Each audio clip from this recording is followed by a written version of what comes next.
Hi friends, எல்லோரும் எப்படி இருக்குங்க? முருகர் அருளால் எல்லோரும் நல்லா இருக்கணும்னு வேண்டி நித்திகா சேனலுக்கு அன்போடு வரவேற்கிறேன்.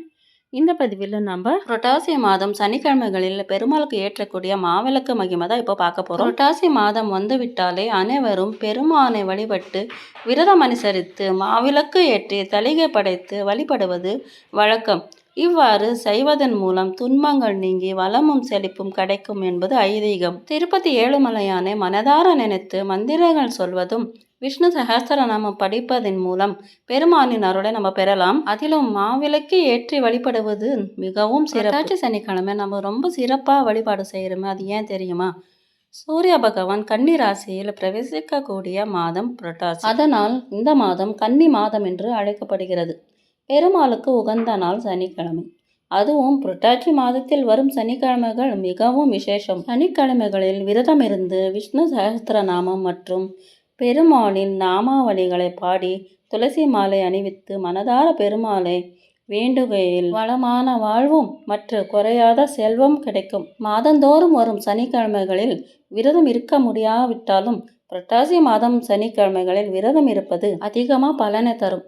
வீடுகளில் தளிகை செய்து மாவிளக்கு போட்டு பெருமாளை வணங்குவது. இந்த மாதம் மற்ற தெய்வங்களின் வழிபாடும் வருவதனால் பெருமாளுடைய அருளும் மற்ற தெய்வீக அருளும் கடாட்சமும் பரிபூர்ணமாக கிடைக்கும். திருப்பதி வெங்கடவனை வேண்டிக் கொண்டு மாவிளக்கு வழிபாடு செய்வது மிகுந்த பலனை தரும். வெங்கடாஜலபதியை மனதில் நினைத்து நமது கோரிக்கையை சொல்லி நம் வீட்டு பூஜை அறையில் அவரது படம் வைத்து மாவிளக்கு ஏற்ற வேண்டும். நெய் ஊற்றி மாவிளக்கு ஏற்ற வேண்டும். நெய் தீரும் வரை விளக்கை அணைக்கக்கூடாது. தவறுள்ளதாக காற்றில் அணைத்தால் திரும்ப ஏற்ற வேண்டும். விளக்கு முழுமையாக எரிந்து தானாக அணைந்ததும் குழந்தைகளுக்கு எல்லாருக்கும் வந்து மாவை கொடுக்க வேண்டும். இந்த வேண்டுதலை சனிக்கிழமைகளில் அல்லது திருவோண நட்சத்திரத்தில் செய்வது மிகவும் மிக்க அந்த சிறப்பு. புரட்டாசி மாதம் 4ஆம் சனிக்கிழமை இந்த மாவிளக்கை போட்டு எல்லாருமே பெருமாளோட அருளை பெறலாம்.